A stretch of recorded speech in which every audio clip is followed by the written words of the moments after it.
හැමනම් මේ අපි දැනුවත් කරන්න යන්නේ දිවයින පුරා මේ සිදු කරගෙන වැඩසටහන් මාලාව සම්බන්ධවයි. මේ අලුත් දෙයක් නෙවෙයි. සාමාන්‍ය බෞද්ධයා හැමදාම කරපු දාන සීල භාවනාවල පැහැදිලිව දැක්මක් යටතේ සිදු කරන විදිහක් තමයි මේ කරන්නේ.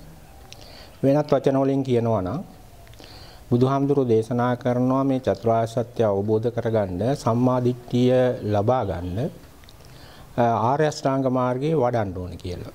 මේ ආර්ය අෂ්ටාංග මාර්ගයේ වඩන අනුපිළිවෙලක් පැහැදිලි ක්‍රමයක් භාවනාත් සමග පැහැදිලි කිරීමක් තමයි අපි කරන්නේ.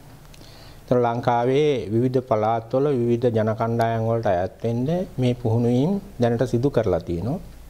ඒ වගේම ඒ පිරිස් අතර තමන්ට පහසුවක් වෙලා තියෙනවා. තමන් ජීවත් වෙන නිවසේ ඉඳලා සතිපට්ඨාන සූත්‍රයේ තියෙන භාවනා ක්‍රම දෙකක් ඇසුරු කරගෙන මේ ආර්ය ශ්‍රාංග මාර්ගයේ අංග 8ම සම්මා කර ගැනීමට ඉදිරිපත් වෙන්නේ කොහොමද කියලා දැනගන්න. කරගෙන යන්නේ කොහොමද කියලා දැනගන්න. ඉතින් මේ වගේ වැඩපිළිවෙලක් තමයි සිදු කරන්නේ. මේ සඳහා එතකොට ආර්ය ශ්‍රාංග මාර්ගයේ තියෙන කොටස් නම් කිරීම ඒ වගේ මේවා අංග වෙන වෙනම සම්මා කරගෙන ආකාරය ආනාපාන සති භාවනාව මගින් මේ සිදු කරන්නේ කොහොමද?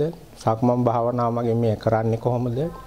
ඒ වගේම මේ ධර්ම දියුණු වෙනකොට නීවරණ යටපත් වෙන ආකාරය ඒ වගේම සත්‍තිස් බෝධිපාක්ෂික ධර්ම දියුණු වෙන ආකාරය පංචස්කන්ධය හඳුනා ගන්න ආකාරය ආදී වශයෙන් ටිකෙන් ටික මේ ගැඹුරු ධර්මයට සමන් පියවර තබන්නේ කොහොමද කියලා පැහැදිලි කිරීමක් තමයි වැඩසටහන් වැඩමුළුවක සාමාන්‍ය පෙළ ගැස්ම වෙලා තියෙන්නේ.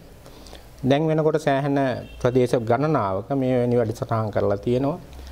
ඉදිරියේදීත් එහෙම වැඩසටහන් කරලා මේ ජනතාව දැනුවත් කරලා මෙතෙක්කල් විවිධ විපරීත ධර්ම වලට හසු වෙලා රැවටිලා ඉන්න පිරිස් ඒයින් මුදාගෙන තමන්ගේ මේ ධර්ම මාර්ගය සාර්ථක කර ගැනීමට උදව්වක් තමයි ඇත්තටම මේ සිදු කරගෙන යන්නේ.